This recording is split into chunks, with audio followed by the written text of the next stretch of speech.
Hello and welcome back to another video. This is Sub-Terrania on the Sega Mega Drive. This is actually the Genesis version that I'm playing, but it was released in all three territories. And it's a really interesting game. It is technically very impressive. It's from the same company that would bring you Red Zone on the Mega Drive, which is touted as something that really pushes to the hardware in terms of scale and rotation.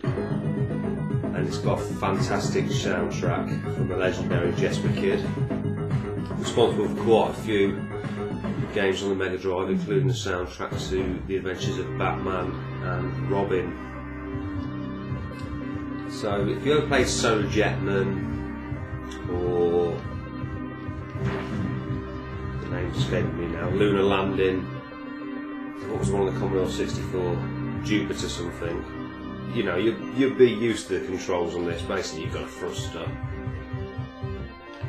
and you can fire at these enemies, but on this first level there's not really too much need to worry about getting involved in that. You've got limited fuel, ammunition, etc, etc. You can pick these things up, so that's just picked up the fuel, and you get these gates which you fire at, move out of the way. So it's surprising when you get used to this game how much control you can have over the craft. It's been a while since I've played it, so I'm probably going to be a little bit rusty. No way. Oh. Okay, so as long as I get back to the base, I will have completed the mission. And there we go, that's the first one done. Now there's multitude of collectibles, extra lives, rockets, etc, etc. You can fully explore these levels if you want, but for the purpose of the gameplay I'll just try and get through it at a reasonable rate. So second level, definitely a bit more to this one. Probably one of the most impressive sort of sprite boss characters in any Mega Drive game, which I'll show you now. There we go. Get him in screenshot without getting destroyed. And basically this whole level is about destroying that really. Once you do that, it opens up a certain gate, which you don't want to run into that. It opens up a certain gate and you can rescue the hostages and the miners. These things are severely difficult. As you see, it annihilated me when I stood in its way. Not going to be bothering me anymore. So I think we'll try and get some of the rockets, which is a little bit complicated. So hopefully it sounds not too overpowering. It is a bit tricky when playing this game because the soundtrack's stonking, so you know, the desire to play it loud is quite high. So I've collected the extra rockets, the missiles, so I'm going to try and blow this beast up now.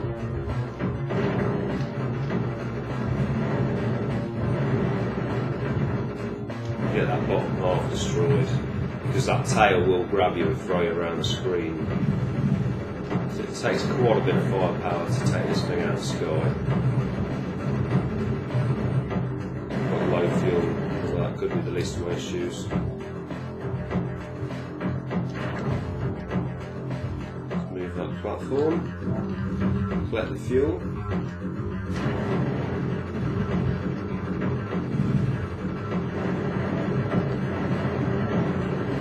Looks like I'm starting to make a bit of an impact on it. Could be falling out of the sky anytime soon. Never too sure about the way you're supposed to do this, if you're supposed to attack the faces on the side. Oh, it's come down anyway. Luckily it's, you know, it lets you carry on. That's now out of the way. I actually bought this game brand new sealed, the Genesis version, $12.99 on eBay, probably about 5-6 years ago now. And in all honesty, I've not given it the playtime it deserves. There's definitely a really fantastic game under the hood here. So there we go, that's mission 2 complete. We've rolled on to the third mission, which is really where I just can't seem to get by it no matter what. I've read the guides in my Sega Mega Drive Power Tips books, all sorts of things, but I've never got by this stage.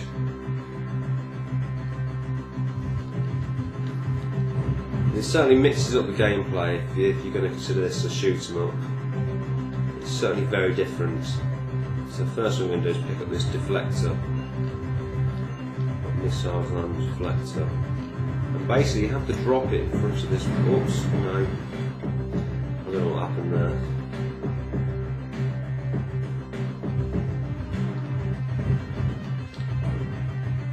Don't run into those is the order of the day.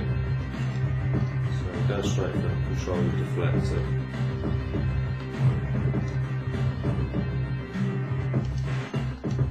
Which I've dropped it down there and it's landed on top of that craft there, and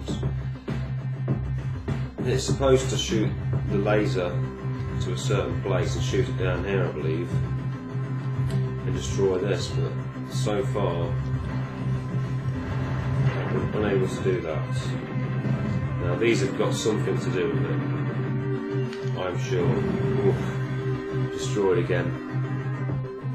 So I think probably the best thing I could do is actually look up a gameplay of this on YouTube, find out just what the hell we're supposed to be doing here. Unless of course you're just destroying this.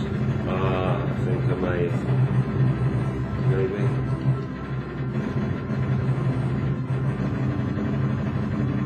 No, I don't think that's going to help me. See the lasers deflecting in different places. How you actually get it to go down there where I want it to go. Oh, that's got to have been close, surely. Final drop, low fuel as well. So yeah, this is really what's stopped me from bringing a gameplay of this game sooner, is the fact that I just can't get by this section here. And I know there's a brilliant game underneath the hood because I've seen the attract screens and some of the later levels just look fantastic. So I think I'm going to leave it there, but yes, it's Sub-Terrania. I recommend picking it up. Not sure about the cost these days, but certainly available in all territories. Although I must say the American one does require you to, you know, boot it up in American mode. It won't work if you boot it up on a Power console. So that's it for now. Thank you for watching. Hopefully upload some more videos soon.